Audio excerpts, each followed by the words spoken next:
along those lines with the physical interaction of spirit and the physical manifestation. So this is an example. It was nerves initially when I got up here, but now my vibration is as such of I feel terrific. I feel wonderful. Is there, for me, chi, or the vibration of your energy, is there too high? Are you going to shake yourself right out of this being? Well, that's what we were talking about. Your inner being knows how much you can handle and doesn't offer you more than you're ready for. Is there a physical way to know when you've achieved? You talk about the deliciousness of moments. If a moment is so delicious and you're vibrating at such a high level, is there a physical clue that you have? We're so happy about this question. The clue or the indicator is a feeling of satisfaction. Now, when you think about the emotional scale and how you could feel satisfaction, or you could feel exhilaration, you could feel passion, you could feel off-the-wall enthusiasm, you could feel strong love or appreciation, you could feel so much love that your weeping is overflowing from you. And so, yes, there are certainly degrees of emotions, but look at it this way. When you're in a state of alignment, then you are in the state of receiving. So your inner being is offering a vibration, and if you stay there, your inner being will sort of not bring you up and not compel you up, but create a pathway that makes it easy for you to go up. That's the best way of saying it. And so when you get in the vicinity, it's easier for you to find those better and better and better feeling emotions. And so satisfaction is the word that we would be looking for, because it's a relative thing, isn't it? Anger feels a lot better than hopelessness. And even though anger doesn't feel all that good, it's relative. And the same is true of the emotions that are feeling good. So what makes the difference in the way an emotion feels? You're really ready for this question. We haven't not talked much about this.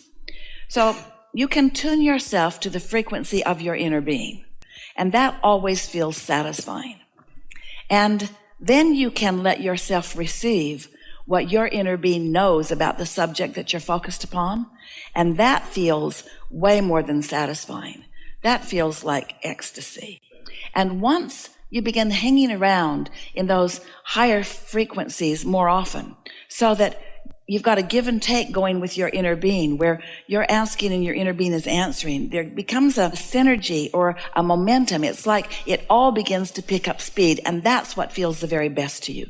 That's really what you want. You really don't just want to ask a question and receive an answer, although that is satisfying. But it is so much more satisfying when you're asking and receiving an answer, and then a new question is born out of that new answer, and a new answer is born out of that question. And it's back and forth in this creative dance. That's what really feels the best. And that feels like passion or love of life or enthusiasm or I want more. And that really is the mantra of the universe. It's more expansion, more joyous expansion. So it sounds like we're talking about two different things. We really aren't, but it sounds like we're talking about frequency, which is tuning to your source, and then momentum added to that frequency, which is just increasing the frequency all that much more. But satisfaction is what you're reaching for. And so is that the goal? Is just to stay there, just to build the momentum there as high as you can and stay there as long as you can throughout the variety of contrast that's presented through creation? The known goal and the inevitable goal that is known, the goal you knew, the goal you know, the inevitable goal that is known is expansion. That's what we are all about. There's no going back. But joyous expansion is what you're wired for. It's who you are. When you get on the joy end of expansion, there are a lot of people that are on the contrast end of expansion. The majority of people on the planet are in the contrasting, unhappy, asking for more mode.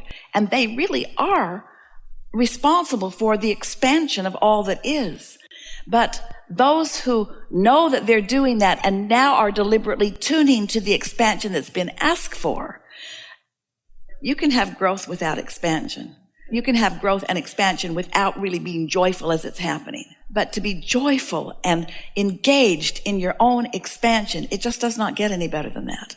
That's what you came intending to experience. For example, it might feel good to you that somebody would just say, I like the way you look, and so I'm going to give you $1 million. And you would have to accept that your point of attraction had everything to do with that. In other words, it wouldn't just happen to you unless your point of attraction were in the vicinity.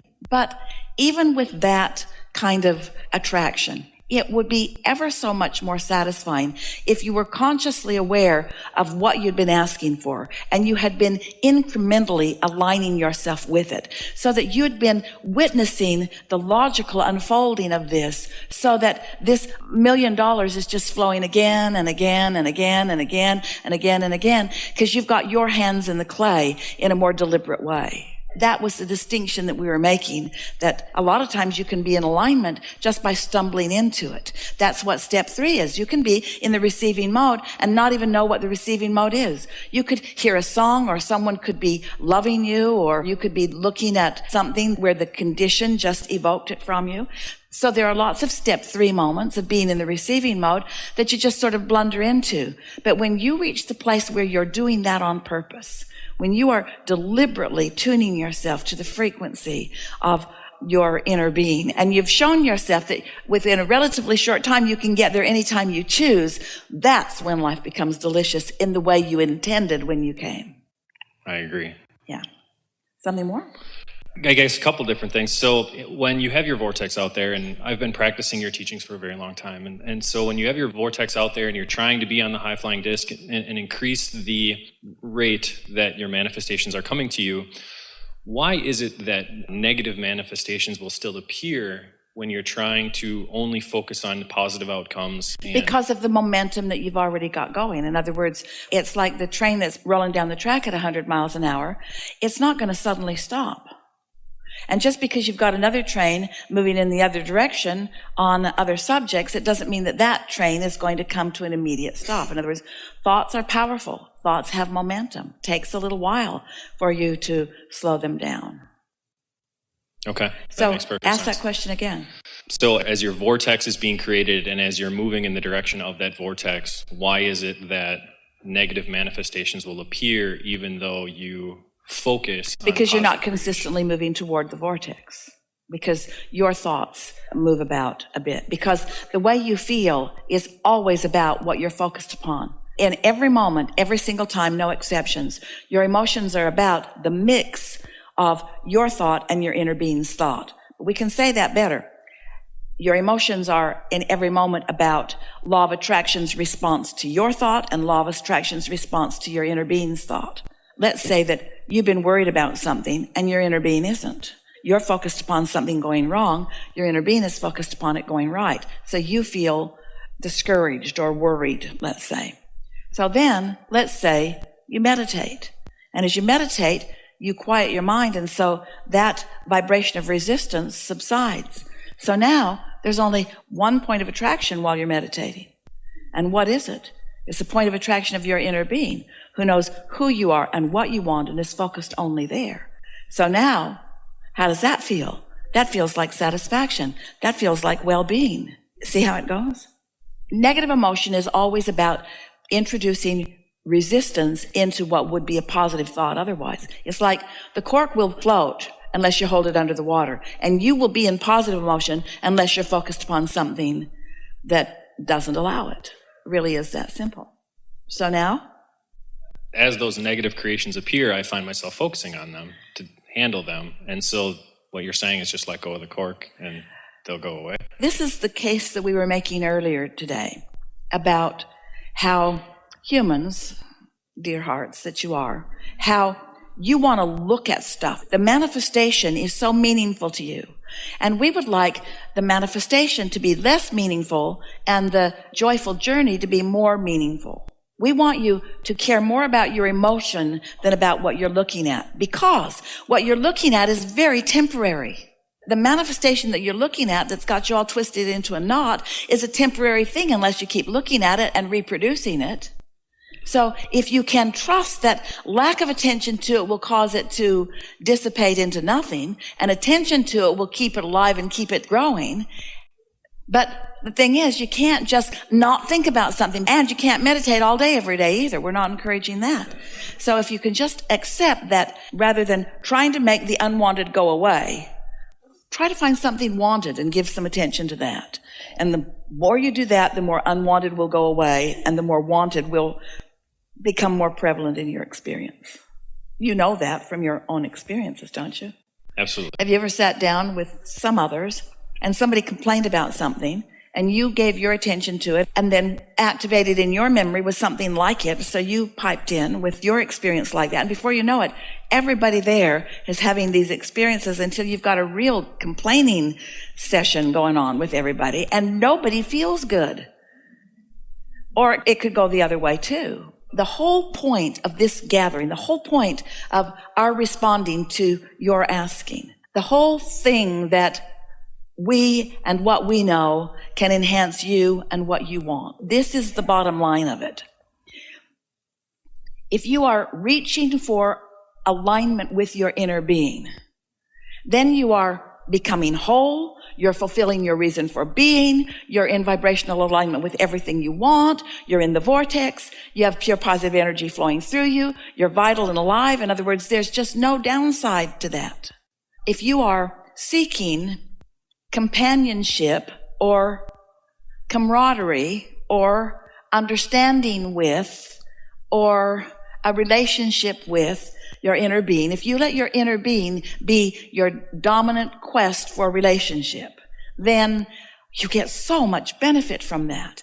But most people are wanting your attention, wanting another human's attention, wanting you to understand me. That's mostly what it is. Want you to get why I'm where I am. And that separates you from who you really are. And it's that separation, 100% of the time, separation is too strong a word, but some degree of it, resistance. That's always what negative emotion or not feeling good are about. And so? I'm